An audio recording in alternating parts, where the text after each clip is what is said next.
इसी सिलसिले में चीफ जस्टिस काजी फैज़ ईसा की ज़ेर सदारत फुल कोर्ट इजलास भी शुरू हो गया है और फुल कोर्ट इजलास में सुप्रीम कोर्ट के मोअज़्ज़ज़ जज साहिबान शरीक हैं और इस्लामाबाद हाई कोर्ट के जजेस के ख़त पर इस पर गौर किया जा रहा है।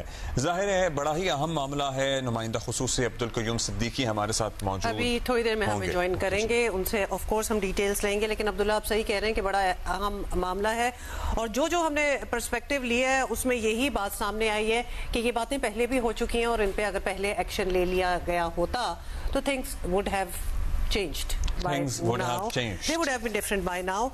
चलें, पहले एक्शन नहीं लिया गया लेकिन एटलीस्ट अब इस पे डिस्कशन हो रही है and let's see what comes about.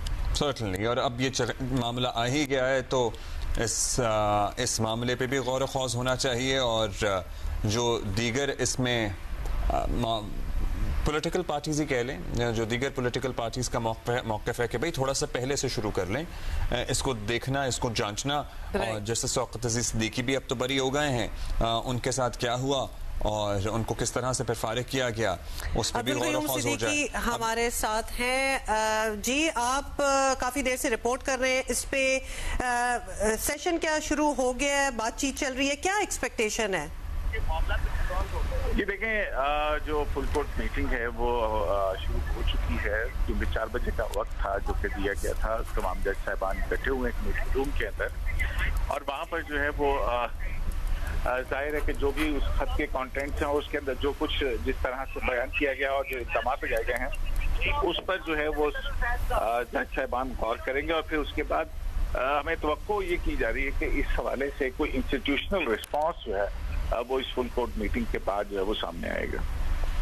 Institutional response कोई फुल कोर्ट मीटिंग के बाद सामने आएगा, बट जो कानूनी माहिरीन हैं, जो कानून और आइन को समझने वाले हल्के हैं, ज़ाहिर है बड़ी अहम डेवलपमेंट है अब्दुल क़य्यूम सिद्दीकी, क्या आरा उनकी तरफ से सामने आ रही है? कोई इंक्वायरी होनी चाहिए? अभी हम सेनेटर इरफान सिद्दीकी से बात कर रहे थे, एक सियासी जमात को रिप्रेजेंट करते हैं, उनका मौक़िफ़ था कभी इसके आगे पीछे भी देखना चाहिए कि इससे पहले क्या होता रहा है और पहले जो होता रहा है उसमें इन लोगों ने या इनके सीनियर्स ने कितना साथ दिया उन लोगों का जो आवाज़ उठाते रहे हैं। जी बिल्कुल, ये तो जाहिर है कि तमाम चीज़ें ही हैं। अगर हम इसको एक टेस्ट केस के ऊपर जो हमारे सामने इस वक्त मौजूद है वो जस्टिस शौकत अजीज सिद्दीकी का केस है जी। आप ये देखेंगे इसी तरह के मुदाखलत के इल्ज़ामात उन्होंने लगाए थे, लेकिन उनके साथ क्या हुआ कि वो जो कि साकिब निसार साहब और आसिफ सईद खोसर साहब उस वक्त की जो जुडिशरी थी उसने वन साइडेडली इसी किस्म के इल्जामात पर अपने जज को बरतरफ कर दिया था, उनको उसके ओहदे से ही हटा दिया गया था।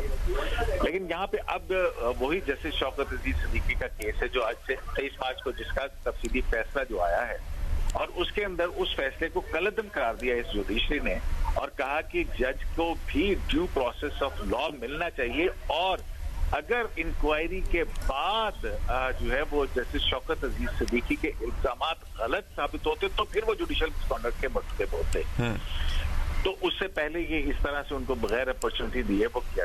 अब ये भी तकरीबन अगर हम देखें मोर और लेस उसी तरह की एक सिचुएशन। तो अगर ये चूंकि तफसीली फैसला आ गया है अब्दुल क़य्यूम, तो फिर यहाँ पे एक चीज तो हमारे पास सेट हो गई ना कि भाई इंक्वायरी हो, इंक्वायरी में जो भी सबूत हैं, शवाहिद हैं, मामलात हैं, वो सामने लेके आए जाएं। बिल्कुल, अगर देखा जाए तो उन जज साहिबान के जो 6 जज साहिबान के जो खत है उसके अंदर जो रिलायंस है वो तो जस्टिस शौकत अजीज सिद्दीकी के केस के ऊपर की गई है और उसी केस के हवाले से ये भी उसमें जज साहिबान ये कह रहे हैं कि इस मामले की मजीद तहकीकात होनी चाहिए इसकी बुनियाद के ऊपर। तो अब एक आईनी दरखास्त जो है वो भी सुप्रीम कोर्ट ऑफ पाकिस्तान के अंदर आ चुकी है जो आज ही दायर की गई है।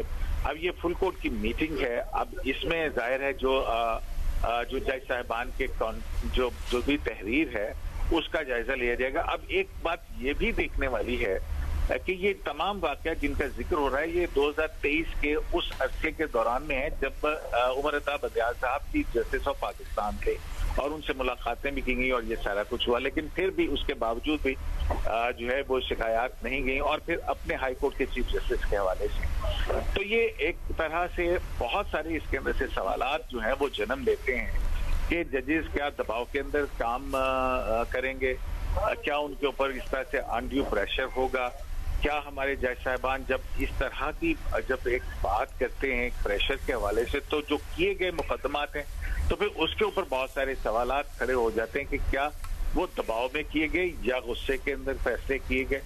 تو اور پھر وہ جج صاحبان اپنے ہی چیف جسٹس کے اوپر جو ہے وہ اس حوالے سے سوالات اور انگلی اٹھائیں. تو اس طرح سے پوری کی پوری ہائی کورٹ جو ہے اس کی کیا صورتحال بن جائے گی. جو عدالتی مقدمات کے فیصلے ہوں گے، عوام اس کے بارے میں کیا سوچیں گے. وہ کہ ایک طبقہ شاید ان الزامات کے فیور کے اندر جو ہے وہ ان کے اوپر مزید اعتماد کرے. تو یہ بہت سارے ایسے سوالات ہیں. اب یہ ایک ایسا پبلک امپورٹنس کا معاملہ بن گیا ہے جو نہ صرف عدلیہ کی انڈیپینڈنس سے جڑا ہوا ہے بلکہ جو ہے وہ ایگزیکٹو. اب اگر اصولاً دیکھا جائے تو اسلام آباد ہائی کورٹ کے ان جج صاحبان کے الزامات کے بعد ایک ایسی صورتحال ہمیں نظر آتی ہے جہاں پہ جوڈیشری ورسز ایگزیکٹو جو ہے وہ ایک ایسی صورتحال ہے. اور اس حوالے سے آج اٹارنی جنرل پاکستان سے بھی چیف جسٹس آف پاکستان کی ملاقات ہوئی ہے اور جو اٹارنی جنرل فار پاکستان ہیں وہ برج ہیں ایگزیکٹو اور جوڈیشری کے درمیان میں.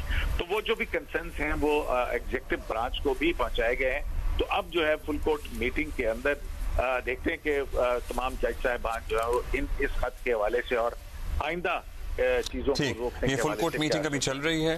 قیوم صاحب آپ کے پاس مزید جب اپڈیٹس ہوں گی تو ہم آپ سے دوبارہ رابطہ کریں گے. Thank you for being with us this time. ابھی ہم ایک بریک لے رہے ہیں.